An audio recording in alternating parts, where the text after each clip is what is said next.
사람들 가운데에는 성경의 별칭을 감사의 책이라 이렇게 이르는 이들도 있습니다. 왜냐하면 신구약 성경을 통틀어서 볼 때에 하나님께서 친히 인간을 조성하시고 또 그들에게 언약하시고 그들에게 축복하시고 구원하시는 이 역사가 구약과 신약에 걸쳐서 쭉 기록되어 있지 않습니까? 그러면 그 모든 것은 다 하나님이 우리에게 베풀어 주신 한량없는 은혜인데, 그 은혜를 힘입고 우리가 지금 살아가고 있는데, 우리가 이 책을 읽으면서 하나님의 은혜가 참 크다, 하나님의 은혜가 감사하다 하는 것이 마땅하기 때문에 성경은 감사의 책이다, 이렇게 말들을 하곤 합니다. 특별히 구약 성경에 보시면 여호와 하나님께서 이스라엘 백성들과 함께 하시면서 그 백성들에게 모세를 통하여 하나님의 백성된 이스라엘 백성들이 어떻게 살아가야 될 것인가를 가르쳐 주신 때가 있었어요. 그때 모세를 통하여 하나님이 제정하신 게 있는데 그게 각종 절기들입니다. 그 절기들을 생각하면 하나님께서 우리들에게서 원하시는 게 무엇인가, 그 절기들은 다 감사 절기들이거든요. 하나님이 죄 많은 우리들을 이처럼 사랑하신 그 사랑에 우리가 감사하는 마음을 잊지 말고 일정한 때가 돌아오면 하나님 앞에 이런 절기를 지키는 것이 마땅하다. 그래서 감사 절기들이 있는 거예요. 오늘 맥주 감사 주일입니다. 맥주 감사 주일 역시 이스라엘의 역사 가운데 가장 큰 명절 중에 하나라고 말씀드릴 수가 있습니다. 여러분, 구약에 신명기라고 하는 책이 있는데 이 구약 신명기 책에 보면 모세가 40년 동안 이스라엘 백성들을 이끌어 광야 생활을 마무리 지은 이후에 요단강가에 섰는데 그는 요단을 건너지 못하고 거기에서 하나님의 부르심을 받게 되었습니다. 그러면 모세는 이스라엘 백성들과 지난 40년 동안 동고동락하면서 많은 일들을 겪지 않았습니까? 특별히 모세는 이 이스라엘 백성들의 체질을 압니다. 그것은 어쩌면 우리들의 모습과 너무나 흡사한 거지요. 잘 풀리고 삶이 괜찮을 때에는, 크게 문제될 게 없을 때에는 감사도 있어요, 가끔. 그런데 인생 가운데 돌발 변수, 생각지 않았던 어려운 일들을 겪게 되어졌을 때에는 하나님을 향한 원망과 의심과 불평과 짜증이 얼마나 강하게 우리의 입술을 통해서 쏟아져 나오는지 모릅니다. 그래서 모세는 자기 인생의 마무리의 시점이 다가왔음을 알게 되었을 때 이스라엘 2세대들을 향하여, 광야 세대들을 향하여 중요한 메시지를 고별 설교와 같이 남기고자 하였습니다. 그게 신명기에 등장하는 모세의 고별 설교입니다. 왜 2세대라고 말씀을 드리는가 하면 출애굽했을 때에 출애굽한 이스라엘 백성들은 광야 세월을 통해서 다 쓰러져 갑니다. 그리고 이제 요단에 섰을 때에는 출애굽 직후에 태어났던 어린 생명들로부터 시작해서 지금 그 시점까지 제일 나이를 많이 먹었으면 40살 됐겠죠. 그러면 이스라엘 백성들의 주류를 이루고 대부분의 사람들은 다 출애굽 당시에 있었던 사람들이 아니라 그들의 후손들인 겁니다. 출애굽 직후에는 모세가 하나님이 시내산에서 주시는 계명을 받아서 이스라엘 백성들에게 삶은, 하나님의 소유된 백성은 이런 삶을 살아야 되고 이런 절기를 지켜야 되고 생활 가운데에서 이런저런 일들이 벌어졌을 때에는 어떻게 처리하는 것이 하나님의 뜻에 맞고 공의에 합당한 것인가에 대해서 상세하게 가르쳐 준 일이 있었습니다. 그런데 그 소리를 들었던 이스라엘 백성들이 광야에서 다 쓰러져 갔다 그랬죠. 그러면 이제 모세가 요단강가에서 저기 가나안 땅을 바라보면서 자기가 이제 들리고 떠나가게 될 이 상황을 만나게 되어졌을 때 지금 자기 눈앞에 있는 이스라엘 백성들은 출애굽했던 당시의 이스라엘 세대가 아닌 겁니다. 새로운 이스라엘의 후손들입니다. 이제 그들에게 처음에 자기가 모세가 시내산에서 하나님으로부터 받았던 규례와 계명을 다시금 그들에게 전달해야 되는데 모세의 마음이 참 안타까운 마음이었어요. 왜냐하면 그들의 체질을 안다니까요. 그들이 얼마나 의심과 원망과 불평이 많은 민족인지를 잘 알고 있었기 때문에 모세는 그들에게 하나님이 베풀어 주신 은혜로 너희가 출애굽을 했고 그리고 광야를 지났고 여기까지 올 수 있었다, 이 사실, 이것을 놓치면 안 된다. 이것이 신명기에 나오는 모세의 메시지입니다. 그러다 보니까 모세가 이스라엘 2세대들에게 들려주는 이야기가 다 뭐냐면 출애굽 당시의 상황인 거예요. 출애굽 당시에 너희 조상들이 어떻게 그 애굽 땅에서부터 벗어날 수 있었는지 너희가 기억해야 된다. 하나님께서 그때 그 홍해 바다를 어떻게 가르셨는지 너희는 부모 세대로부터 듣기만 했지 목격하지 못하고 체험하지 못하지 않았느냐? 이 광야 40년 세월 동안에 불뱀과 전갈이 있고 그리고 더위와 추위가 있고 배고픔과 목마름이 있는 이 광야 척박한 땅을 지나면서도 하나님 앞에서 너희들이 얼마나 특별한 돌보심과 보호를 받고 하나님의 공급하심을 통하여 여기까지 왔는지에 대해서 잊으면 안 된다. 이 모든 것은 다 제가 이 모든 것은 다 그러면 여러분이 하나님의 은혜였습니다.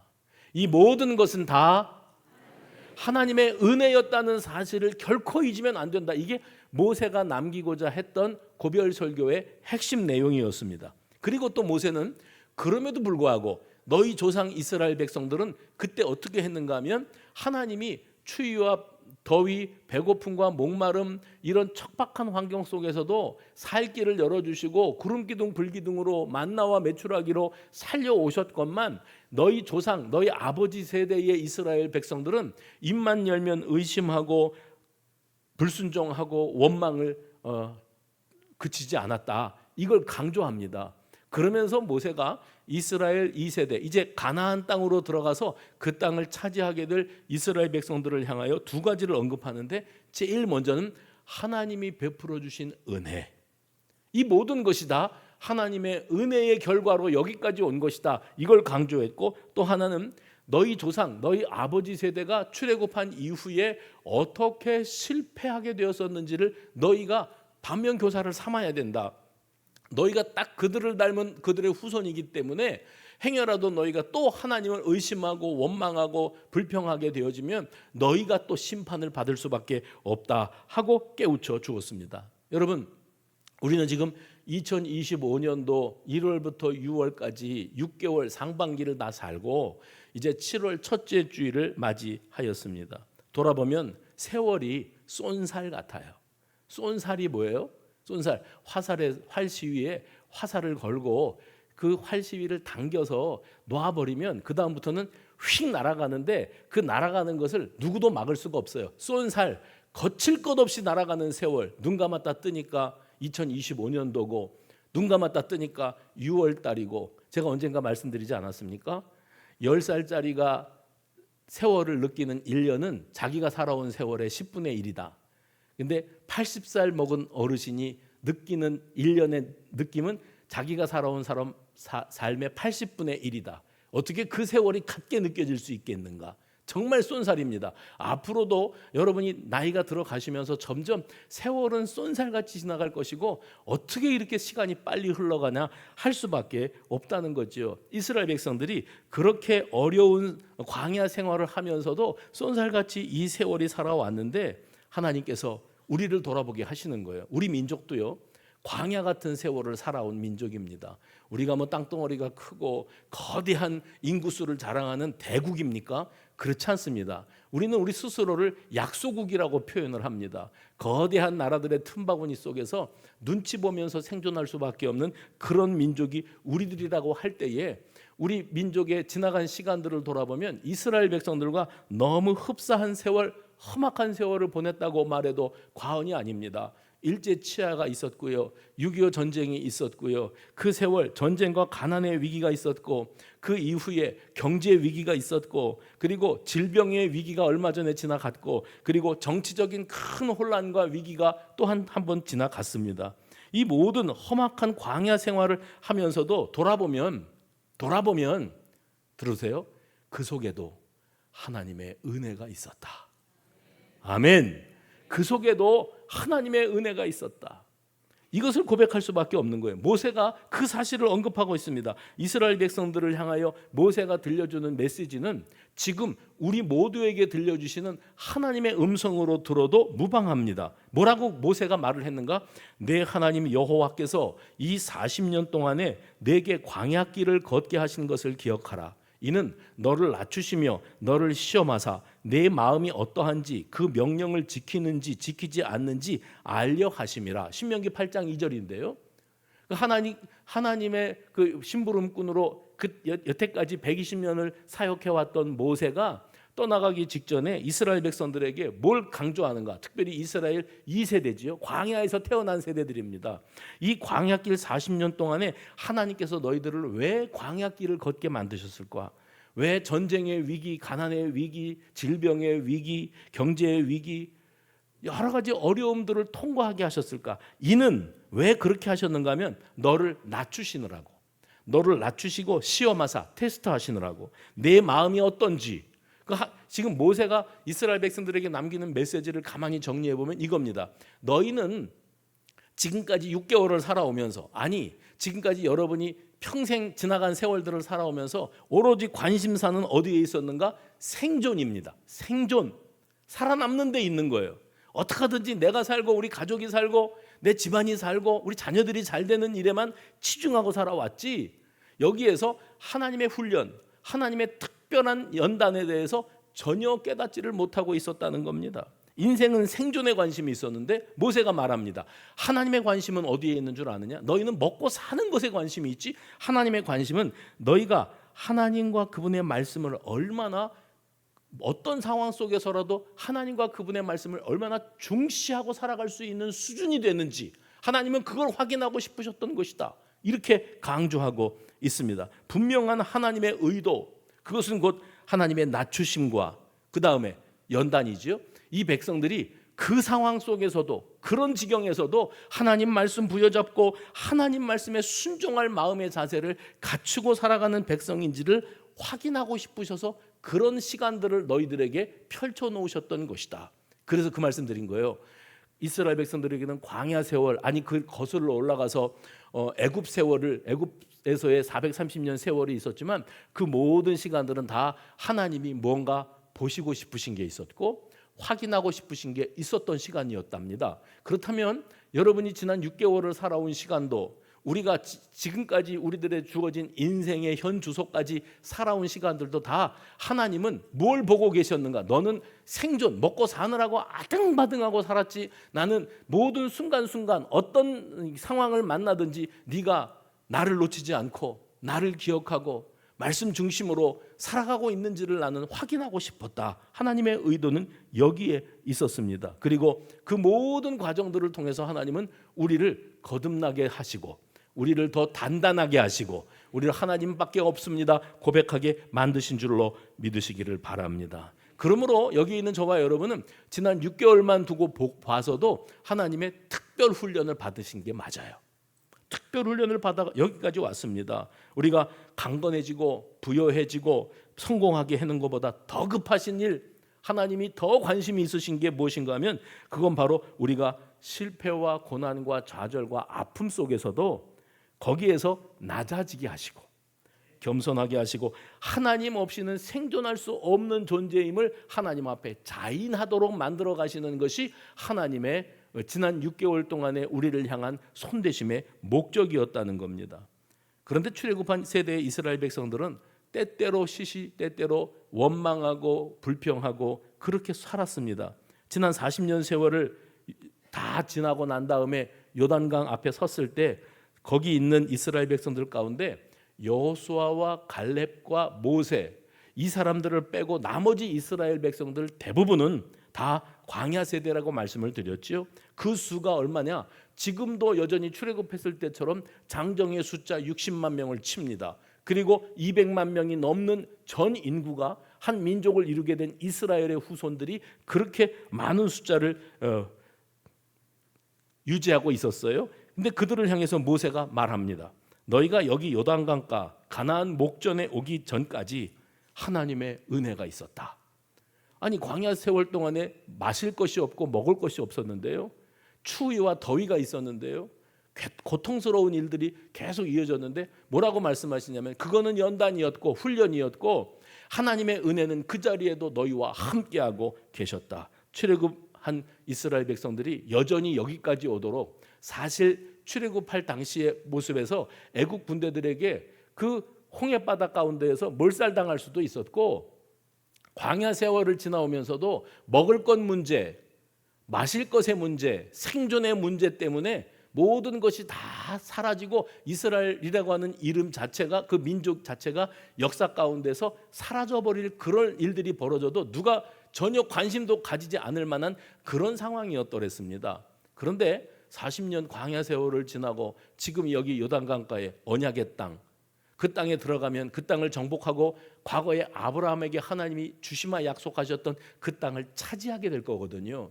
여기까지 오기까지 하나님의 확고부동한 언약이 있었고 하나님의 그동안의 돌보심이 있었고 먹이시고 공급하심이 있었기 때문에 너희가 여기 이 자리에 섰다는 사실을 잊지 마라, 그렇게 강조하는 겁니다.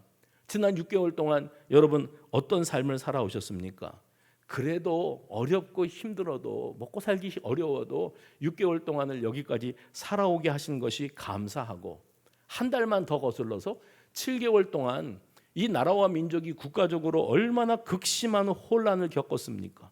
그런데 지금 어찌되었든 일상으로 돌아오게 된 것도 감사하고, 거슬러 돌아보면 코로나 시국이 4년을 넘겼는데 이 4년 동안 우리가 그 어려운 때 많은 나라의 많은 백성들이 죽어가는 그때에 우리도 적지 않은 피해를 봤지만 그 코로나 시대를 지나오면서 여기까지 이르게 된 것, 모든 것이 다 하나님의 기적이라. 하나님의 뭐라고요? 하나님이 베푸신 기적으로 여기에 왔으니 그 기적의 주인공으로 살아가고 있는 너는 뭐 이것도 없다 저것도 없다 소리하기 전에 먼저 하나님께 감사해라.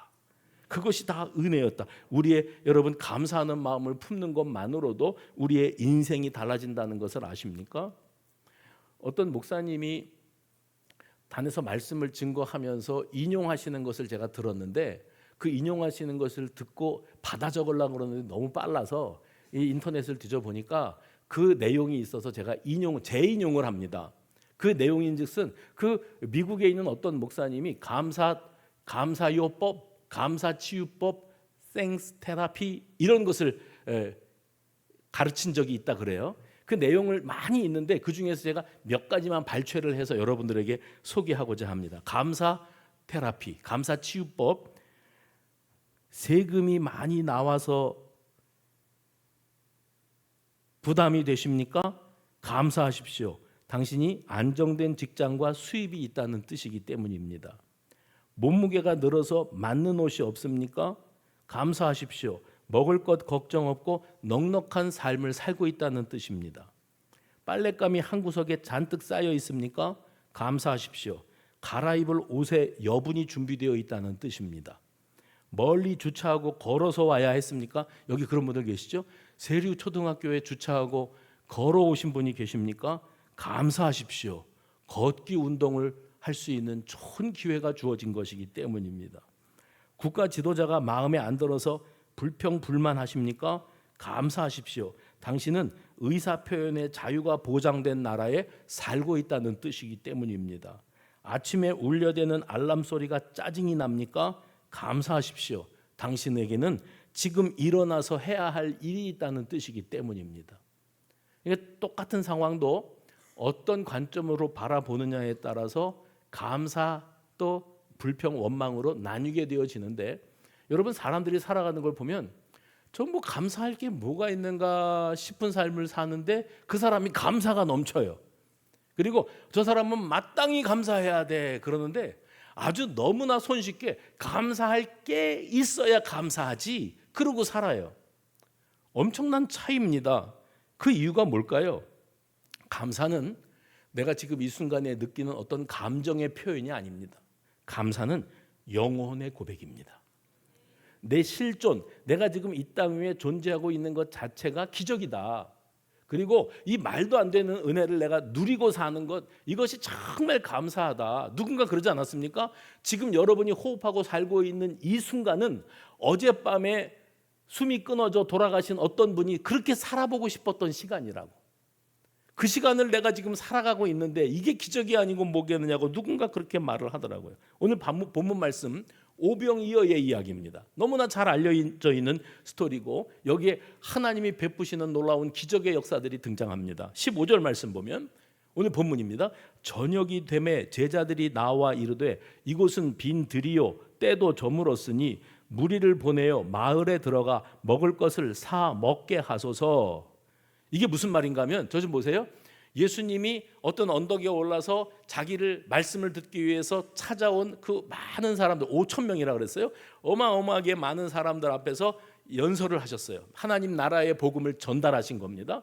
근데 사람들이 그 예수님의 말씀을 들으면서 이제까지 그 누구에게서도 들어본 적이 없는 정말 마음을 쏙 뺏는 그런 말씀이에요. 그래서 말씀이 여러분 마음에 확 와 닿고 이 귀에 쏙쏙 박히면 그 다음에 특징이 뭔지 아십니까? 시간 가는 줄을 몰라요. 지금 시계 들여다보신 분들은 회개하셔야 돼요. 그러니까 시간 가는 줄을 몰라요. 그 다음에 배고픈 줄을 몰라요. 오늘은 반찬이 뭐가 나올라나.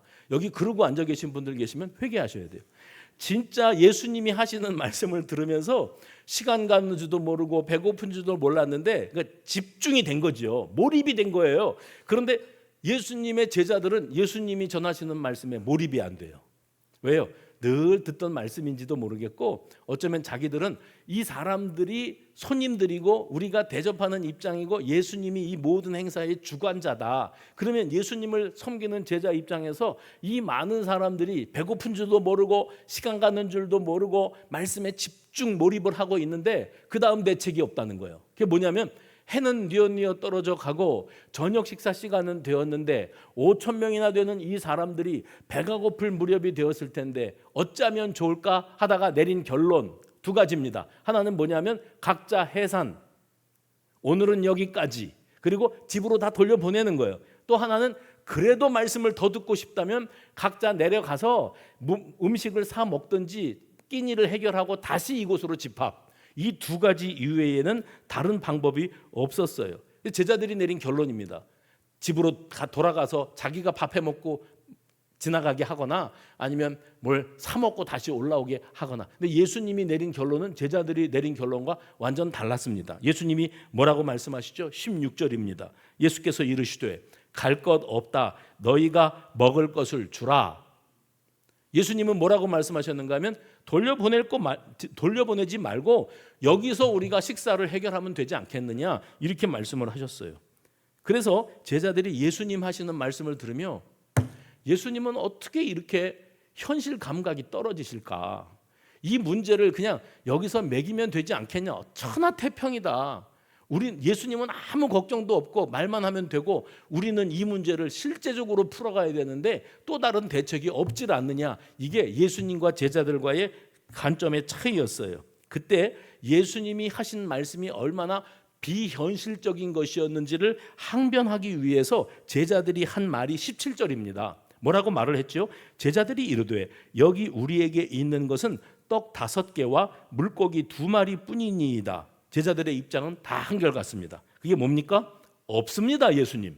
없습니다. 우리에게는 저들을 먹일 수 있는 돈도 없고 음식도 없습니다. 여건이 되어지지를 않습니다. 예수님이 더 잘하시지 않습니까? 항변하는 겁니다. 사실 떡 5개와 물고기 2마리가 우리 표현 방식이죠. 그걸 누구 코에 붙이겠습니까? 그러니 이것은 예수님 앞에 그걸 갖다 드리면서 예수님 이걸로 기적을 베풀어 보시던가요? 그게 아니었지 않습니까? 여러분이 더 잘 아시죠? 아무것도 없다는 것을 상징적으로 보여주기 위해서 팍팍 긁어 모아서 다 준비해봐야 이겁니다. 이거 하고 이거 보십시오. 예수님 이 물고기 2마리하고 보리떡 5개를 보시고 이 5천 명을 보십시오. 어떻게 하시려고요? 이렇게 반문하는 거였어요. 고작 있는 것이라고는 이것밖에 없습니다. 이건 뭐냐면 아무것도 없다는 것을 사실적으로 말씀하시고자 하신 겁니다. 그런데 예수님이 뭐라고 말씀하셨어요? 이르시되 18절 그것을 내게 가져오라. 그것을 내게 가져오라. 없다고 말하느라고 갖다가 보여드린 게 오병이어인데 예수님은 그걸 갖고 오라고 말씀을 하십니다. 없는 게 아니었다는 거예요. 그리고 그들이 예수님께 그것을 드릴 때 아마도 우리 예수님이 오병이어를 가지고 기적을 베푸시려는가 보다 그리고 드린 사람은 아무도 없습니다. 오늘날 우리들의 삶 속에 감사가 사라져버린 이유가 어디에 있을까요? 나한테는 없다. 지지리도 복도 없고 건강도 없고 돈도 없고 자식 복도 없고 남편 복도 없다. 아무 복도 없다. 이것이 우리들의 현실의 문제 아니겠습니까? 돈도 없고 자식도 없고 지식도 없고 스펙도 없고 경력도 없고 성공도 못했고 자랑거리도 없다. 이것이 내 인생의 한계점이다. 이게 우리들의 현 주소인 겁니다. 광야 이스라엘 백성들이 원망, 불평, 의심했던 것, 불순종했던 이유가 뭡니까? 그들은 오로지 지금 이 순간 내게 없는 것, 뭔 말합니까? 나는 없는데 남들은 가지고 있는 것, 그것을 헤아리다 보니까 자기들이 얼마나 비참하게 여겨졌겠습니까? 과거에 종살이 할 때를 떠올리는 거예요. 광야 생활하면서 우리가 애굽에 있을 때는 자유와 해방을 그렇게 원했지만 지금 배가 고파 보니까 애굽에 있을 때가 헐 나았다. 차라리 그때가 헐 나았다. 뭐가 나았어요? 그때는 핍박 쿠사리 먹으면서 그러면서 고기를 삶고 있었는데 종이니까 고기를 삶다가 주인한테 건져서 갖다 주기 전에 살짝 뜯어 먹어도 표도 안 나고 고기라도 얻어 먹을 수 있었고, 마시는 물 문제는 애굽 이집트는 나일강이거든요. 물 문제는 한 번도 걱정해 본 적이 없이 살았었으니 지금 이 순간 마실 것도 먹을 것도 없는 이 척박한 광야에서 그들은 감사라고 하는 단어를 떠올릴래야 떠올릴 수조차 없는 상황이었습니다. 한마디로 감사할 거리를 찾을 수 없는 게 이스라엘 백성들이었어요. 그런 그들을 향해, 아니 그런 우리들을 향해 주님은 말씀하십니다. 내게 있는 그 작은 거, 보잘것없는 거, 있으나 마나한 거, 없는 거나 다름없는 거, 내세울 수도 없는 거, 그거를 나한테 가지고 와라. 오로지 실패에 쓰러진 경험과 아픔과 좌절과 실망과 후회만 가득한 인생인 줄 알았는데 주님이 말씀하시는 거예요. 그거 갖고 와. 그건 뭘 뜻하는가? 있는 모습 그대로예요. 지금 이 순간 저와 여러분이 가지고 있는 것 아무것도 아닌 것 같고 남들에 비해서는 거렁뱅이 같아 보여도 그거 가지고 오라고 말씀하십니다.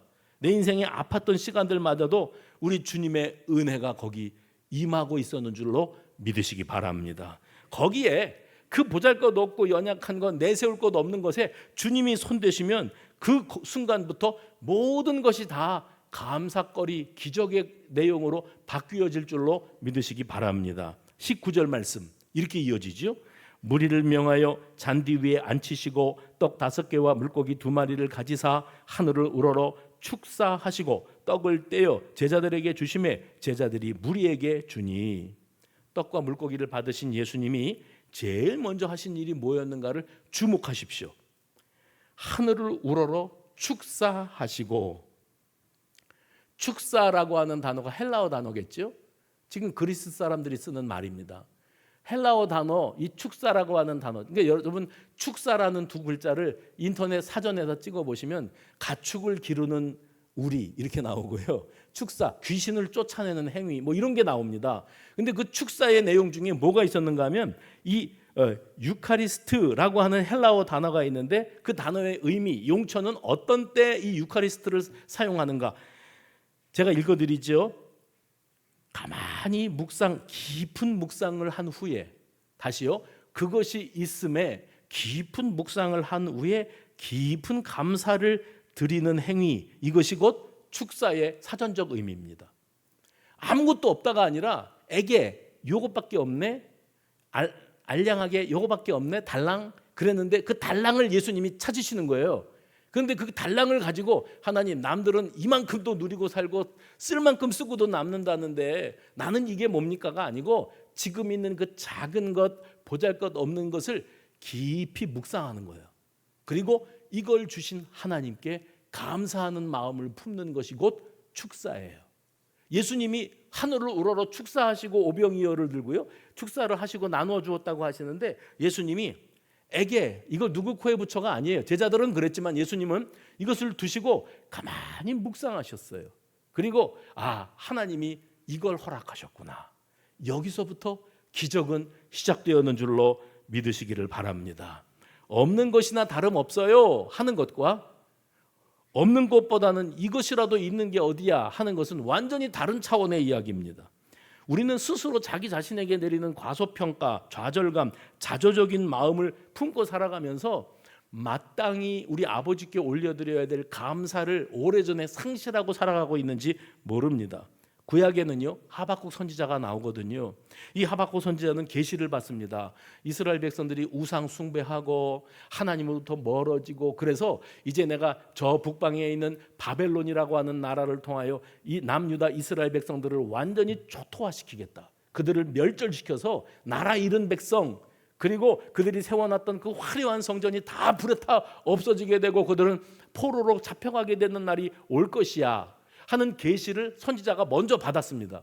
지금은 아무 일도 일어나고 있지 않으니까 이스라엘 백성들은 그냥 무사태평인 줄로 알고 살고 우상 숭배에 한눈 팔고 살아요. 선지자는 아는 거예요. 이제 이 백성들에게 밀어닥칠 엄청난 사태를 바라보면서 너무나도 안타까운 겁니다. 이 준엄한 심판이 있는데, 그래서 하박국 선지자가 낭망하지요. 큰일 났다, 이 백성이 어쩌려고들 이러냐, 어떻게 하면 좋단 말이냐, 그렇게 탄식하다가 그 이후에, 그러니까 포로 생활을 감당한 이후에 하나님께서 이루어 놓으실 놀라운 회복의 계시까지 받습니다. 그 회복된 이스라엘의 모습을 미리 바라보고 하박국 선지자가 하박국 3장 17절 말씀에서 그가 마치 눈앞에 보고 있는 것처럼 하나님을 찬양하고 감사해요. 완전히 초토화될 백성들을 바라보면서 너희들에게도 회복될 미래가 있다, 좋은 날이 올 것이다, 할렐루야, 좋은 날이 올 것이다, 그러면서 그가 했던 말이 이런 찬양이었습니다. 여러분 분명히 아실 거예요. 읽어보십시오. 시작. 비록 무화과 나무가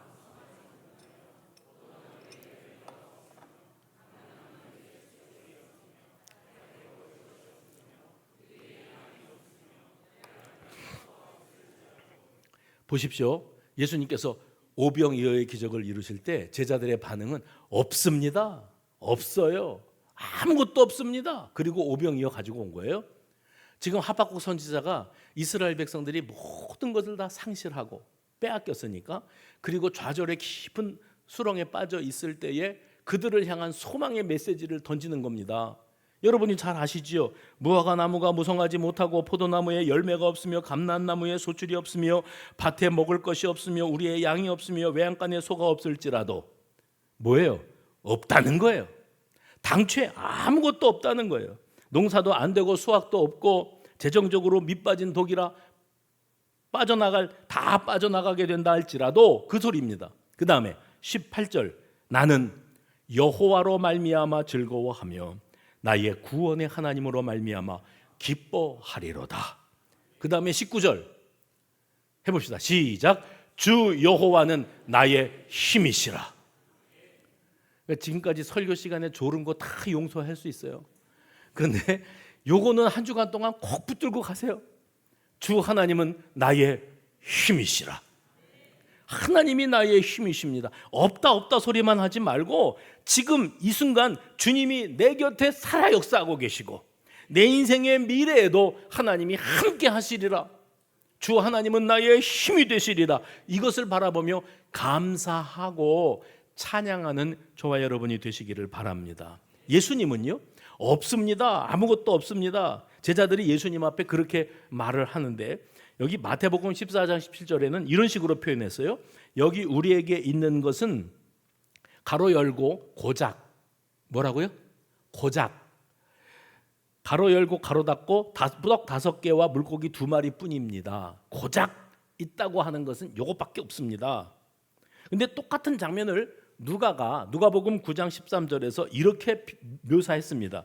우리에게 떡 5개와 물고기 2마리 밖에 없으니 이 모든 사람을 위하여 먹을 것을 사지 아니하고서는 할 수 없사옵나이다. 없으니 할 수 없습니다.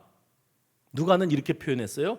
요한복음 6장 9절에서는 뭐라고 표현했냐면, 그때 베드로가 이렇게 말했다. 베드로는 이런 말을 했어요. 여기 한 아이가 있어 보리떡 5개와 물고기 2마리를 가지고 있나이다. 그러나 그것이 이 많은 사람에게 얼마나 되겠사옵나이까?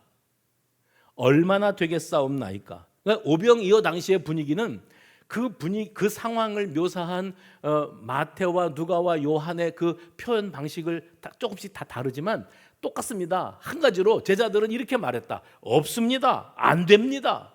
못합니다. 오병이어는 그들에게 있어서는 물고기 2마리, 보리떡 5개, 이건 없는 거지요. 그들이 볼 때는 없는 거예요. 에덴 동산에서 아담과 하와는 하나님께서 인간을 창조하시기 이전에 조성해 놓으신 모든 피조 세계를 보고 놀라움을 금치 못합니다. 이거 다 니네 거다. 네가 다스려라. 네가 누려라. 이렇게 하나님이 허용하셨어요. 감사하지요. 주실 때는 그냥 감사함으로 받으세요. 그런데 아담과 하와가 감사가 안 돼요. 왠지 아세요? 다 누려라, 다 가져라. 단 동산 중앙에 있는 선악을 알게 하는 나무의 열매는 먹지 마라. 죽는다. 못 먹게 하시니까 어마어마한 것들이 쫙 널려 있고 다 니들 거라고 그러는데 하나님 주시려면 다 주시지. 또 이건 안 된다는 건 뭡니까? 그 안 되는 생명나무 하나가 그들에게 딱 꽂혔어요. 그리고 안 되는 그거 하나 때문에 못한다, 절대로 손대면 안 된다는 것 때문에 그들은 하나님을 향하여 원망을 하기 시작을 합니다. 그래서 감사해야 될 순간에 감사를 잊은 것이 이 땅 위, 그 배꼽 달린 모든 인생이 아담과 하와의 후손인데 그 모든 인생들 속에 감사로 살아가지 못하게 된 근본적인 원인, 죄의 씨앗, 그 첫걸음이 바로 감사해야 될 순간에 그들이 하나님을 감사하지 못했다는 겁니다. 오늘 오병이어의 기적의 현장에서 예수님의 손에 들려있는 작은 물고기 2마리와 떡 5개를 여러분 생각해 보십시오. 예수님은 그거 받아들고 한참을 들여다보시는 거예요. 그리고 묵상을 하십니다. 이 보잘것없는 것들을 앞에 두고 손에 드시고 아까 축사 뭐라 그랬죠? 깊이 묵상하고 마음 깊은 곳에서 우러나오는 감사 헤아려 보는 거예요. 그냥 없다고 해버리고 지나갈 게 아니고 지금 내게 있는 그 쥐꼬리만한 쬐끄만 것, 별것도 아닌 것, 없는 거나 진배 없는 것, 그것을 두고 깊이 생각을 해보라는 거예요. 그리고 감사하라는 거예요. 늘 아쉽고 불만이 충만한 사람은 많은 걸 소유해도 여전히 아쉽기만 합니다. 그러나 당연한 것처럼 보이고 보잘것없어 보이는 작은 것에서 깊은 묵상하면 거기에서 깊은 감사가 나올 수 있게 되는 줄로 믿으시기를 바랍니다.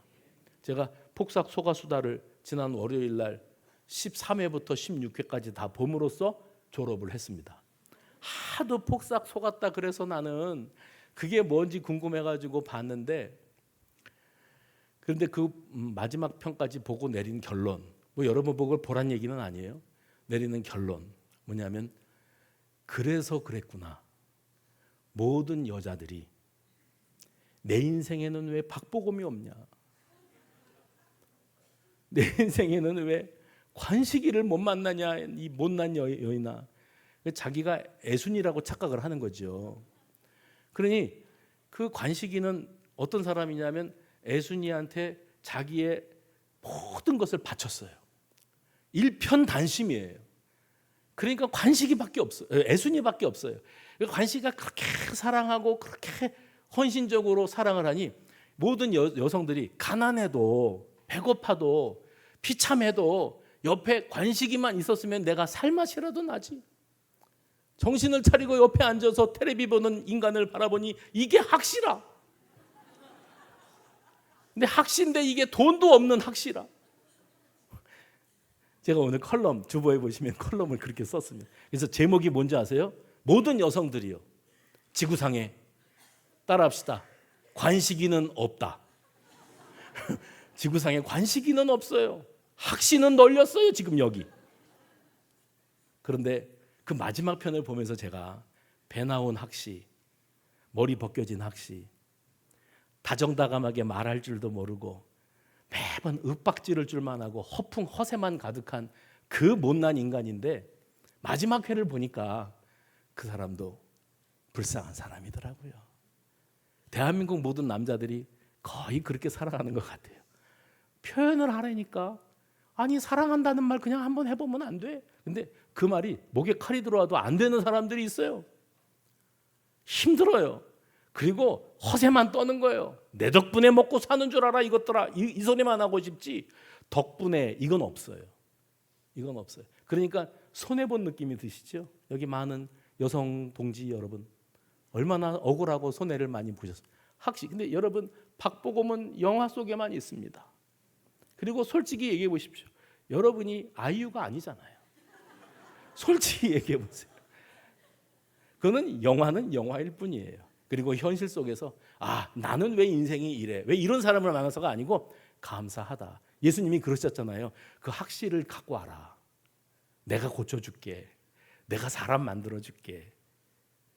독일 속담에는요, 선물을 받을 때 이 사람이 나한테 주는 선물이 이게 얼마짜리냐, 액면가를 바라보지 말고 그 사람의 손을 봐라. 이런 속담이 있대요. 뭐예요? 그걸 주는 그 사람의 마음을 받아야 된다는 거예요. 거기서부터 감사가 나와야 되고 거기서부터 그 따뜻한 교감들이 일어나야 되는데, 사실 이 땅 위에 살아가는 사람들이 그런 마음들이 없어요. 하나님께서 세상 천지 만물을 창조하시고 그 소중한 것들을 우리에게 다 주셨습니다. 그 아버지의 마음을 헤아릴 수 있다면 우리요, 몇 년 전 우리 교회 표어였어요. 해봅시다. 그리 아니하실지라도 감사. 그럼에도 불구하고 감사. 다 이해할 수 없을 때에도 감사. 예수님의 감사는 축사, 깊이 묵상하시는 거예요. 이 작은 것을 손에 들고 깊이 묵상하시고 하늘을 우러르셨대요.